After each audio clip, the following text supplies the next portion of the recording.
Ce que je pense des pierres selon le signe astro, alors, je vais être assez à contre-courant, on va dire, c'est que je trouve que c'est pas très adapté de choisir sa pierre par rapport à un signe astrologique. Si on veut faire un cadeau, oui, ça peut passer. Prendre le lion par exemple, on va se dire que c'est un signe qui est assez solaire, donc on va aller sur des pierres du style tout ce qui est pierre de soleil, cornaline, citrine et tout ce genre de choses.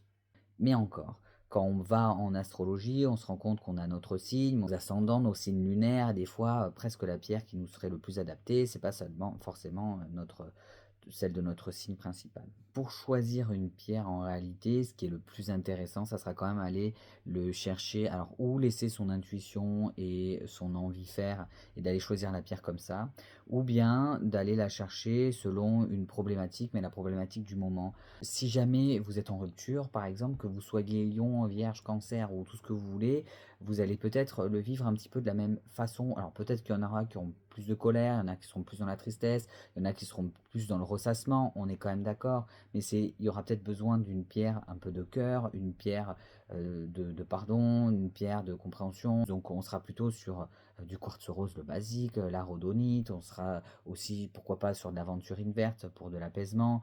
La rhodochrosite aussi sera pas mal, mais en fait, on s'en fiche un peu du signe.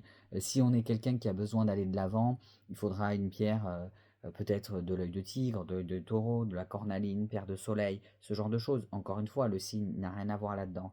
À part pour un cadeau, voilà, quand on ne sait pas trop ce que la personne passe dans sa vie, ce qu'on, si on n'a pas les traits de caractère de la personne qui nous viennent, ouais, OK, là, se baser sur le signe astro. Mais sinon, laisser l'intuition faire. Les gens, quand ils pensent à quelqu'un aussi, qui choisissent une pierre, c'est assez marrant. Quand on va voir dans le livre, après, dans le livre de lithothérapie où il y a toutes les vertus des pierres, ben, ça tombe assez juste en fait. Ça tombe avec les problématiques que traverse la personne à qui ils veulent offrir une pierre. Donc vraiment, des fois, laisser faire les choses, pas se prendre la tête. Et les pierres de cygne, on s'en fiche. Voilà, si vous avez besoin d'une certaine pierre, que c'est pas votre pierre de cygne, mais franchement, c'est pas, c'est pas du tout, du tout, du tout grave et il faut pas se bloquer avec ça.